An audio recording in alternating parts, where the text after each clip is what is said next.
అందరికీ షాలోమ్. ఈరోజు యోబు గ్రంథము 8వ అధ్యాయము, 9వ అధ్యాయము, 10వ అధ్యాయాల నుండి కొన్ని ప్రశ్నలు. మొదటి ప్రశ్న, ఆయన ఏమి చేయువారిని నిలువబెట్టడు? రెండవ ప్రశ్న, ఆయన నీ నివాస స్థలమును ఎలా వర్ధిల్లజేయును? మూడవ ప్రశ్న, యోబు వేటికి భయపడి వణుకుచున్నాడు? నాలుగవ ప్రశ్న, యోబు దేనిని తృణీకరించుచున్నాడు?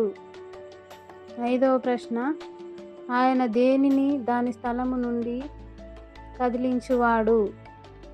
ఆరవ ప్రశ్న, యోబు ఎక్కడ నుండి సమాధికి పోబడి ఉందునని చెప్పెను? ఏడవ ప్రశ్న, ఆయన మనలను వేటితో కప్పియున్నాడు?